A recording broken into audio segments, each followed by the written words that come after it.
Tuan di usia 50 tahun. Ya. Boleh saya lihat ulang tangannya, Pak? Oh iya, benar ya, Pak ya. Ya.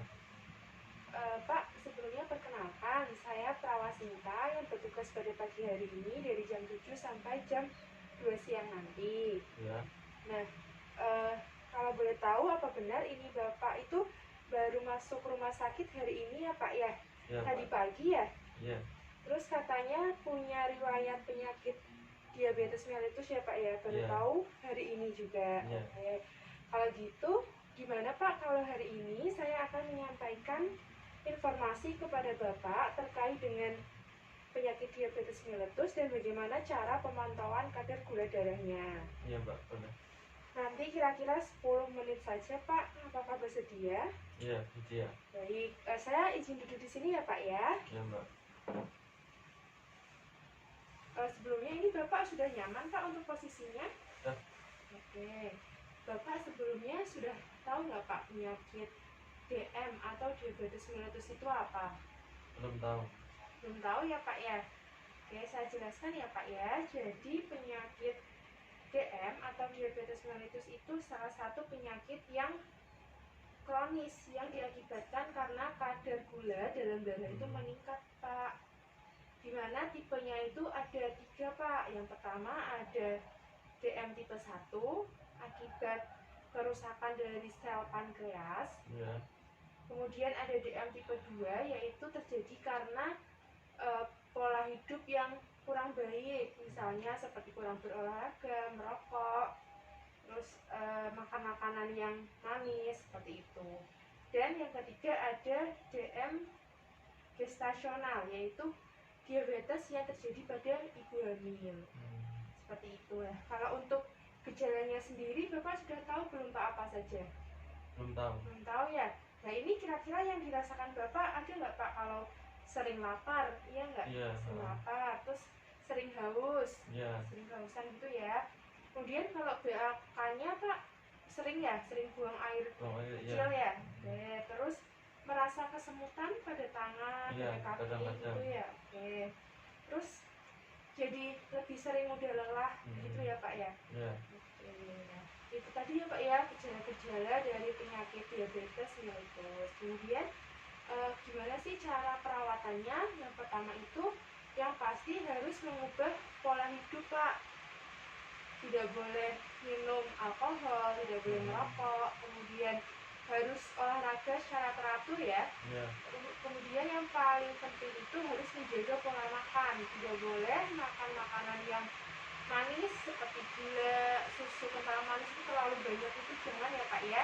Ya. Kemudian kurangi juga konsumsi nasi. Nasi kan juga mengandung glukosa atau gula ya, Pak ya. Jadi bisa dikurangi untuk porsinya seperti itu. Kemudian kalau Bapak harus konsumsi obat, itu juga harus dikonsumsi secara teratur ya, Pak ya. Atau jika harus disuntikan insulin, itu juga harus dilakukan secara teratur, tidak boleh bolong-bolong gitu ya, Pak ya. Ya. Kemudian yang terpenting juga harus melakukan pemantauan kadar gula darahnya. Jadi harus kita cek secara rutin kadar gula darah itu, baik dilakukan di puskesmas, di klinik, maupun di layanan kesehatan lain yang menyediakan pemeriksaan kadar gula darah seperti itu. Nah, untuk cek gula darah ini ada jenis-jenisnya, Pak. Misalnya cek gula darah sewaktu, yaitu cek gula darah yang dilakukan tuh bisa kapan saja tanpa mempertimbangkan waktu makan. Jadi boleh setelah makan itu boleh. Nah, itu biasanya dilakukan oleh pasien yang diabetes mellitus, sehingga kapan saja bisa dicek kadar gula darahnya, sehingga nanti kalau diketahui kadar gula darahnya tinggi bisa langsung dilakukan tindakan seperti itu.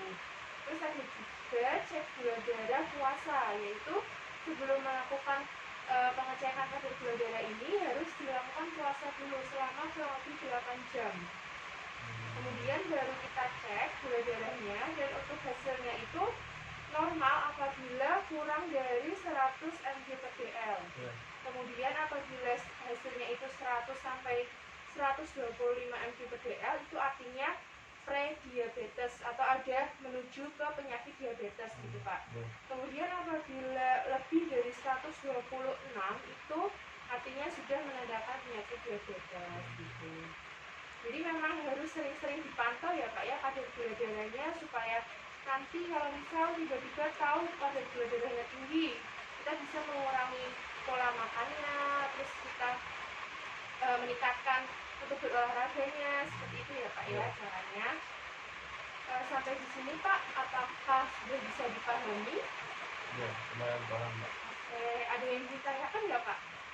Nggak ada. Nggak ada. Oke, kalau begitu saya catatannya ya Pak ya. Ya. Masih ingat nggak Pak tadi gimana cara perawatan dari diabetes mellitus itu sendiri?